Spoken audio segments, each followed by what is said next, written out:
Dans la suite de ce que je viens de dire, quand vous vous êtes documenté, vous allez peut-être être confronté à des points de vue différents sur une même période de l'histoire. Ça peut arriver quand on traite des sujets très contemporains, sur lesquels il y a encore de fortes divergences. En général, le temps finit par faire son œuvre, mais bon, pas toujours non plus. Et plus vous allez traiter des sujets sensibles, des périodes par exemple qui se passent dans les années 90, 2000, enfin voilà, très récents, plus ça peut être sujet à des divergences dans ce que vous allez lire. Alors là, je vous invite à prendre une décision avant même d'avoir écrit la première ligne de votre roman ou de votre scénario. C'est de savoir, vous, comment vous allez vous positionner.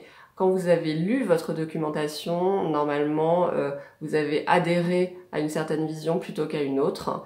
Et là, c'est très important déjà d'en être conscient, mais surtout de se dire, voilà, moi c'est cette vision-là que je veux porter à travers mon roman et ou mon scénario, c'est cette vision-là que je veux incarner à travers mes personnages. Imaginons, vous avez un récit qui se passe au 19e siècle, dans une sphère politique. Vous avez deux partis qui s'opposent. Prenons par exemple les royalistes et les républicains dans la France du 19e.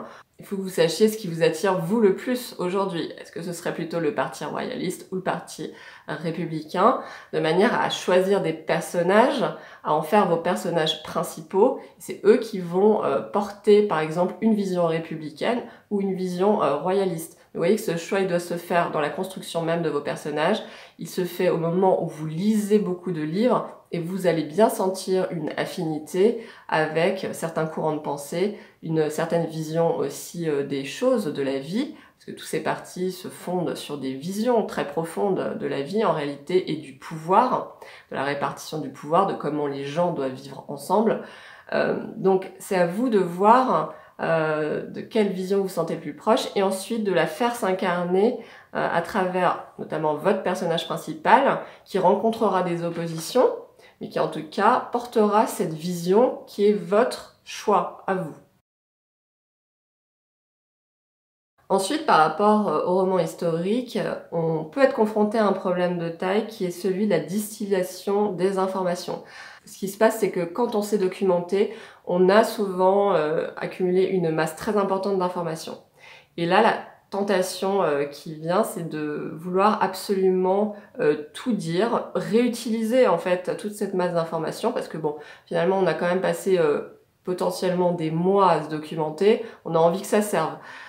Sachez que vous n'allez pas réutiliser toutes les informations que vous aurez accumulées dans votre récit, c'est pas possible. Par contre, toutes ces informations auront été totalement utiles parce qu'elles auront infusé à l'intérieur de vous et c'est elles qui vous donnent un cadre sécurisant aussi pour écrire votre histoire. Le danger, c'est donc, quand vous commencez votre histoire notamment, c'est souvent très visible au début, le danger, c'est donc de vouloir tout dire tout de suite et planter le décor de l'histoire avec un grand H tout de suite, de manière très détaillée, dès le début de son roman. En général, ça ne fonctionne pas parce que, encore une fois, les informations contextuelles, il faut les distiller tout au fil du récit. C'est comme ça que le lecteur va se faire une idée progressive de l'univers dans lequel vous avez écrit votre roman. Et c'est surtout au fil de la trajectoire de votre personnage principal ou de vos personnages principaux que vous allez pouvoir distiller ces informations. N'oubliez pas que vous n'êtes pas un historien, vous restez un romancier ou une romancière quand vous écrivez et on n'a pas envie d'avoir une leçon d'histoire, on a envie de suivre des personnages qui agissent, qui interagissent, qui voilà, vivent des choses. Et donc, au fil de leurs aventures, entre guillemets, on va apprendre des choses sur des lieux, sur le contexte historique, mais vous pouvez pas tout déverser d'un coup. Ça, en général, c'est une erreur que font des débutants. Il faut avoir cette patience de se dire, je vais distiller mes informations tout au long de mon récit. Je compléterai en disant qu'il ne faut pas hésiter dans certaines scènes à aller vraiment dans le détail. Quand on écrit un livre d'histoire, on a envie, nous en tant que lecteurs, d'être un peu surpris ou de découvrir des us et coutumes différents. On a envie de savoir par exemple quels objets des personnages utilisaient à cette époque-là. Voilà, il ne faut pas hésiter vraiment à montrer ces spécificités-là qui vont donner le caractère historique à votre récit. Et pour être capable de donner tous ces détails, je reviens à ce que j'ai dit au début, il faut vraiment s'être beaucoup documenté avec des livres qui vont vous fournir ces détails-là que vous allez pouvoir injecter dans votre roman à travers vos scènes, à travers les actions de votre personnage.